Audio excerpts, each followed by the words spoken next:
Bismillahirrahmanirrahim. Assalamualaikum warahmatullahi wabarakatuh. Alhamdulillahirabbil alamin wassalatu wassalamu ala asyrafil anbiya wal mursalin wa ala alihi washabihi ajmain. Rabbi shrah li sadri wa yassir li amri wahlul 'uqdatam min lisani yafqahu qawli. Subhanaka la ilma lana illa ma 'allamtana innaka antal alimul hakim. Allahumma adkhilni mudkhala sidqin wa akhrijni mukhraja sidqin waj'al li min ladunka sultanan nasira. Amma ba'd. Alhamdulillah tuan-tuan sidang jemaah yang dirahmati Allah sekalian. Syukur kita kepada Allah Subhanahu wa taala kerana kita masih lagi diberi ruang masa untuk bernapas bagi menyedut udara Allah Subhanahu wa taala untuk kita beribadat kepada Allah Subhanahu wa taala insya-Allah. Tuan-tuan dan puan-puan yang dirahmati Allah sekalian, jadi mari kita ambil sedikit masa pada petang ini untuk kita membaca sebuah hadis yang berkaitan dengan hak-hak jiran, iaitu bagaimana kita nak beribadat dengan jiran, ya. Jadi untuk mendapat pahala dengan Allah Subhanahu wa taala, apa yang dituntut oleh Allah Subhanahu wa taala dengan jiran. Kebetulan kita ni dah 4 bulan, lebih kurang dah 3 bulan, ya. Kita dalam keadaan yang mungkin menyepi dengan jiran sebab PKP ni. Jadi walau bagaimanapun saya faham ada di kalangan kita yang tidak putus menghubungi jiran-jiran sebelah rumah, ya, untuk bertanya khabar dengan menggunakan sekarang ni iaitu telefon dan sebagainya. Tuan-tuan dan puan-puan yang dirahmati Allah sekalian, jadi kita baca hadis ini, kemudian kita ambil sedikit apakah tuntutan yang dikehendaki oleh Allah Subhanahu wa taala kepada jiran, yang dimaksudkan jiran ini. Hadis saya petik daripada hadis yang ke-15 daripada hadis 40. Hadisnya berbunyi, an Abi Hurairah radhiyallahu anhu anna Rasulullah sallallahu alaihi wasallam qala man kana yu'minu billahi wal yawmil akhir falyaqul khairan aw liyasmut wa man kana yu'minu billahi wal yawmil akhir falyukrim jaruhu wa man kana yu'minu billahi wal yawmil akhir falyukrim dhaifahu. Rawahu Bukhari wa Muslim. Terjemahan hadis dari Abu Hurairah radhiyallahu anhu bahawasa Rasulullah sallallahu alaihi wasallam bersabda, barang siapa yang beriman kepada Allah dan hari kiamat, hari kemudian, maka hendaklah dia berkata akan yang baik atau hendaklah dia diam. Dan barang siapa beriman kepada Allah dan hari kiamat, hari kemudian, maka hendaklah dia muliakan jirannya. Dan barang siapa beriman kepada Allah dan hari kiamat, hari kemudian, maka hendaklah dia muliakan tetamunya. Riwayat oleh Bukhari dan Muslim. Itu maksud hadis. Jadi kita nak bincang kaitan dengan jiran, iaitu yang maksud yang kedua, iaitu siapa yang beriman, dia kata siapa yang beriman kepada Allah dan hari kemudian, maka hendaklah ia muliakan jiran. Jadi seperti mana kita tahu, ya, jiran ini ialah mereka yang duduk berdekatan dengan kita. Itu pahaman biasalah. Tapi dalam huraian kitab ini, ya, kita hari 40 ni, yang berkaitan dengan jiran ini dipetik daripada terjemahan Al-Quran, ya, yang daripada surah An-Nisa ayat 36, yang berbunyi sebahagiannya, a'udzubillahi minasyaitonir rajim wal jarizil qurba wal jaril junubi, dan jiran yang dekat dan jiran yang jauh. Jadi dihuraikan di sini maksudnya jiran yang adapun dikatakan jiran itu ialah yang pertama, orang yang tinggal serumah dengan kita, itu juga kita jiran, itu paling dekat lah. Dan yang kedua, orang yang berdekatan dengan rumah kita, itu jiran sebelah rumah kita. Dan yang ketiga, iaitu orang yang tinggal dalam lingkungan jarak 40 buah rumah dari rumah kita, ya, di segala jurusan, kanan, kiri, depan dan belakang. Jadi maksudnya kampung kita lah. Itu dikatakan 40 keluarga, 40 rumah, itu dikatakan jiran. Itu sedikit berkenaan dengan jiran tadi. Kemudian ada juga yang disebutkan jiran itu, hak-hak jiran itu, dikata di sana ada Menurut keterangan daripada hadis yang kita bacakan tadi itu, dia kata bahawa jiran itu ada 3 hak. Hak yang pertama, dia kata jiran yang mempunyai 1 hak.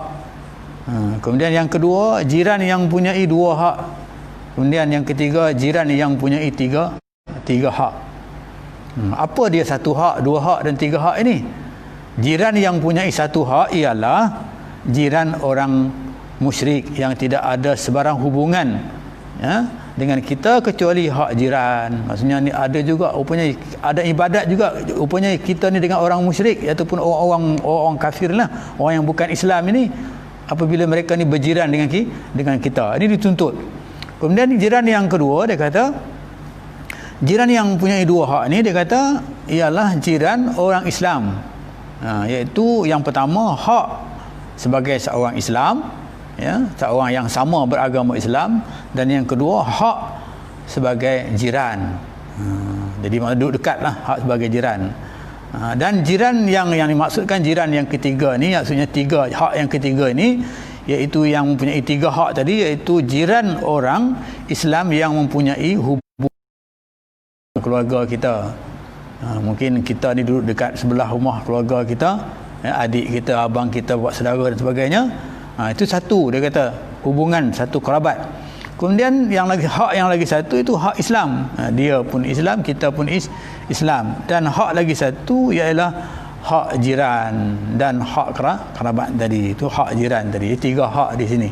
Ini maksud yang dihuraikan yang berkaitan dengan jiran ini. Jadi Allah Subhanahu Wa Taala dalam ayat Al-Quran tadi menunjukkan kepada kita, maka dikatakan ada jiran yang jauh dan jiran yang dekat.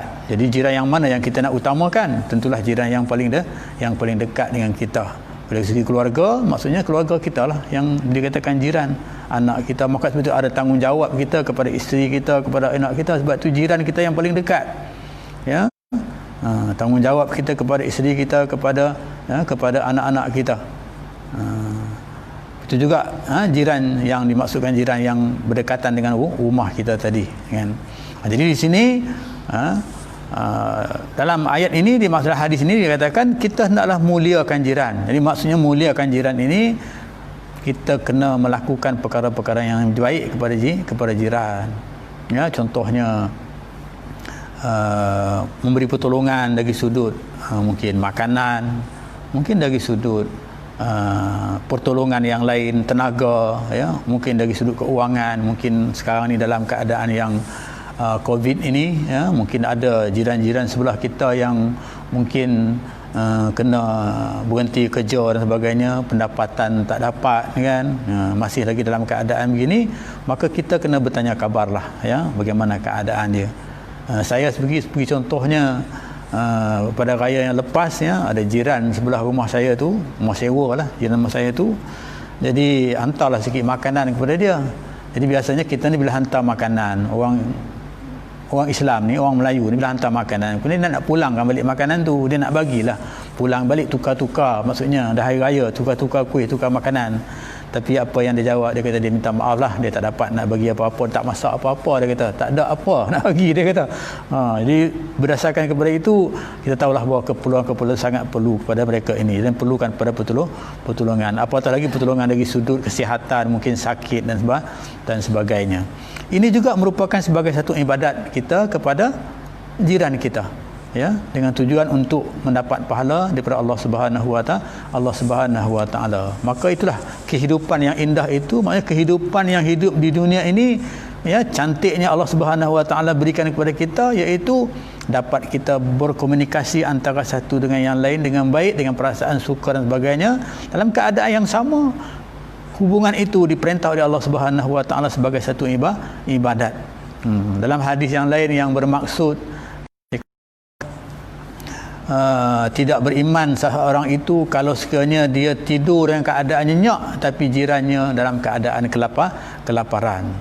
Jadi tuan-tuan dan puan-puan yang dirahmati Allah sekalian, jadi itulah yang sikit dapat kita kaitkan dengan hadis yang kita baca ini. Kita ambil sebahagian yang berkaitan dengan hak-hak jiran ini. Banyak lagi lah hak-hak jiran ini yang cuma saya nak sebut di sini.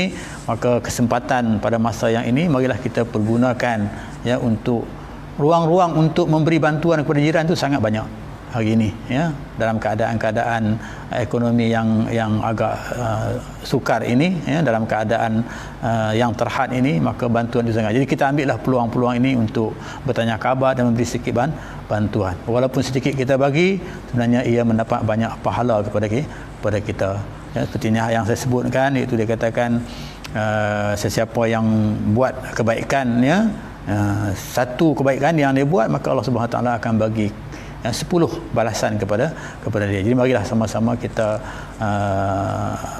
saya serukan pada diri saya dan juga tuan-tuan dan puan-puan, marilah sama-sama kita memberi perhatian kepada hal-hal yang berkaitan dengan jiran ini. Mudah-mudahan sebahagiannya juga, ya, dapat memberi pahala kepada kita sebagai ibadat kita kepada Allah Subhanahu Wa Taala.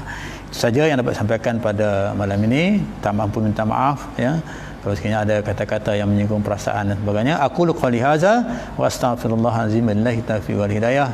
Assalamualaikum warahmatullahi wabarakatuh.